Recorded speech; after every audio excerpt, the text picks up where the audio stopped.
Également une actualité chargée sur le rallye. Oui. On va attaquer tout ça tout de suite. Peugeot a donc conservé hier son titre mondial des constructeurs en rallye.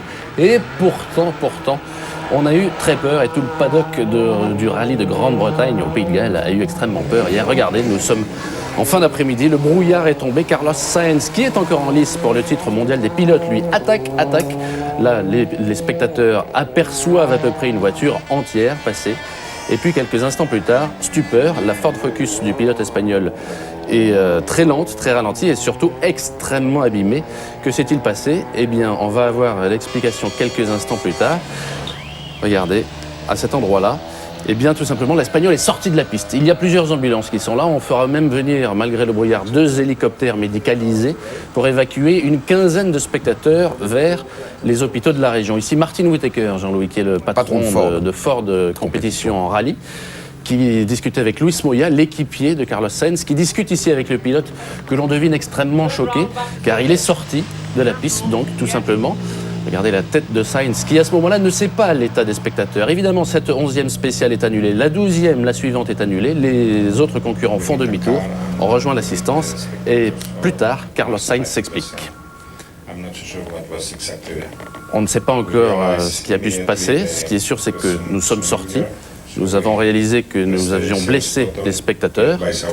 Immédiatement, nous avons averti notre écurie par radio. Tout ce que je peux vous dire, c'est que les heures suivantes ont été très difficiles, jusqu'à ce que nous apprenions qu'il n'y avait rien de très grave, très sérieux pour les spectateurs. Personne n'est trop gravement blessé. En tout cas, je suis vraiment désolé de cette situation. Sainz, qui a été retiré donc du rallye par son équipe Ford, ce qui donne le titre mondial à Peugeot. On va y revenir. En tout cas, donc, il y a 13 blessés. C'est le bilan officiel, dont 2 enfants de 12 et 14 ans qui ont été touchés aux jambes et qui avaient été admis à l'hôpital. Et un adulte a été touché à la tête. Alors, on va en reparler avec vous, Jean-Louis, de la sécurité sur ce rallye. En tout cas, Thomas Sénécal, sur place, a demandé son opinion à un expert. C'est Didier Auriol. En fait, c'est vrai que sur l'ensemble du rallye, quand même, on peut s'apercevoir en spécial qu'il y a beaucoup de spectateurs sur des freinages très mal placés. Mais c'est moins impressionnant parce que c'est très étalé, en fait. Donc on s'en rend pas compte, mais je dirais que c'est pas la première année qu'on constate ça. Bon, je crois qu'il faut encore plus travailler la sécurité, surtout sur des freinages, sur des échappatoires, quoi. Je veux dire. Et malheureusement, c'est souvent là qu'ils sont mal placés. Et je veux dire, ça, c'est très facile à gérer.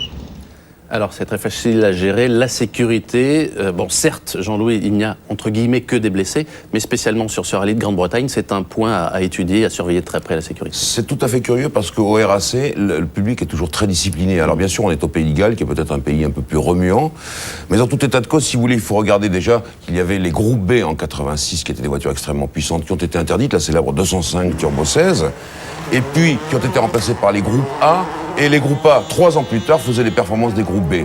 Mais ce n'est plus la course à la puissance comme autrefois. Les groupes A maintenant sont limités à 300-330 chevaux.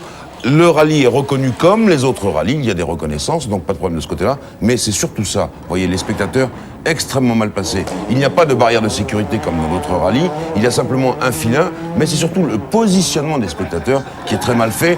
En tout cas, beaucoup moins bien fait qu'en Finlande, par exemple, qui est le même type de paysage. Attention aux zones de freinage, là, aucun espace pour essayer de courir, donc c'est très difficile. On a vu aussi des spectateurs sur des rondins de bois. C'est tout à fait curieux parce que c'est ici, au RAC, qu'est née cette petite plaquette qu'on voit partout, Motor Racing is Dangerous. Eh bien, les gens ne la respectent pas, mais de toute façon, Marc, on sait très bien que en course automobile, le risque zéro n'existe pas. Et puis on a vu le brouillard qui tombe en plein milieu de l'après-midi. Ici, c'était Marcus Gronholm en caméra embarquée. Vous avez vu qu'à un moment, il perd le contrôle alors qu'il est en tête de ce rallye. Il est limite de perdre le contrôle de la 206. Les spectateurs sont à l'extérieur du virage. Oui, c'est très mauvais. À la corde, à l'extérieur, en sortie de virage, en sortie de freinage aussi, on l'a vu sur ces images. Donc il faut vraiment éduquer les spectateurs. Et puis sur cette boue, c'est très glissant. Le contrôle est très aléatoire. 160. Voilà. On a vu ces rondins de bois. C'est extrêmement difficile sur donc, ce rallye de Grande-Bretagne. En tout cas, donc l'abandon de Carlos Sainz, le retrait des 2 Ford après l'abandon de McRae le premier jour, donne le titre des champions du monde des constructeurs à Peugeot. Peugeot conserve son titre pour la 2e année consécutive et Thomas Sénécal a été rencontrer le patron. Nous sommes en compagnie de monsieur Frédéric Saint-Jour, directeur général d'Automobile Peugeot et une nouvelle fois champion du monde des rallyes depuis hier. Monsieur Saint-Jour, bonjour. Bonjour. Alors un nouveau titre de champion du monde, comment avez-vous accueilli la nouvelle ? C'est une grande joie, c'était notre objectif de l'année. Être 2 fois de suite champion du monde, c'est rare et donc nous sommes particulièrement contents pour bien entendu toute l'équipe de Peugeot Sport, mais aussi pour Peugeot parce que c'est vraiment un engagement qui mobilise l'ensemble de l'entreprise. Alors il y a eu des moments difficiles dans la saison de l'équipe Peugeot. Est-ce qu'à un certain moment vous avez douté, vous avez pensé que vous n'auriez peut-être pas ce succès en fin d'année ? Nous savions dès le départ que notre voiture était performante, que nos pilotes étaient performants, que notre équipe était performante et donc nous pensions bien qu'à un moment donné, les petits ennuis que nous avons eus au début cesseraient et que nous prouverions que nous étions bien les meilleurs, y compris cette saison 2001. Alors ce qu'on peut dire maintenant, c'est que vous n'avez peut-être plus rien à prouver en rallye. Est-ce que vous allez rester longtemps dans la discipline ? Il y a une telle synergie entre la compétition automobile de rallye avec le dynamisme et l'innovation que cela comporte, et puis le produit, puisque c'est bien une 206 qui court en rallye, que c'est pour le long terme que cette synergie peut exister, et donc nous y sommes pour longtemps. Merci monsieur Saint-Jour. Nous y sommes pour longtemps en rallye des championnats du monde, donc Peugeot qui conserve son titre et on sait que Citroën courra 7 épreuves la saison prochaine avant de venir complètement en 2003. Alors qu'est-ce qui s'est passé quand même pendant la première journée ? Parce que vous savez que 4 pilotes au début de ce rallye pouvaient prétendre à la couronne mondiale. Il y avait Colin McRae, Tommy McKinnon, Richard Burns et Carlos Sainz. Eh bien, dès la première journée, on a eu 2 prétendants au titre éliminés. Regardez, Eric Tomasi nous a fait une petite carte postale des forêts galloises. Et voici donc Tommy McKinnon. Départ simplement de la première journée. Et alors, tendez bien l'oreille maintenant. Écoutez. Et ben voilà. Klong.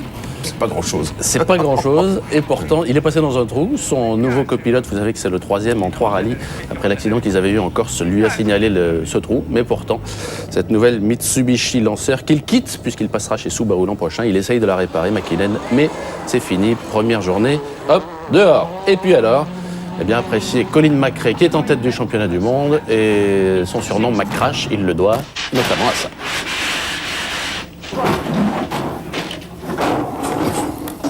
On parlait de la sécurité, Jean-Louis, 4 tonneaux à fond les ballons.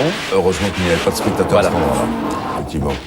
Virage à droite loupé pour Colin McRae qui avait une roue à l'intérieur, trop à l'intérieur. Regardez comment la voiture s'envole.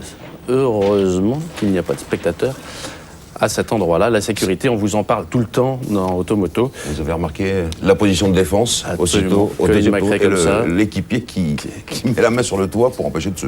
Le toit qui est un peu baissé. Oui, hein. bien sûr, un peu baissé, voilà. On parle toujours de sécurité ici. Rappelons que le sport mécanique, le sport automobile, c'est dangereux. Un pilote amateur s'est encore tué hier dans une course de côte. C'était en Haute-Loire, chez nous. Alors, pour l'instant, donc, Richard Burns est 2e au matin de cette 3e et dernière étape. Il est 2e de ce rallye de Grande-Bretagne. Il ne faut pas qu'il termine plus loin que la 4e place pour être titré. Si aujourd'hui, lors de l'une des 4 dernières spéciales, il venait à être au-delà de la 4e place ou alors à abandonner parce que le terrain est très piégeux, eh bien c'est Colin McRae qui serait champion du monde. Pour l'instant, c'est lui qui a 42 points contre 40 à Richard Burns. On suivra ça au long de la journée sur TF1 et on en reparle tout à l'heure dans Automoto.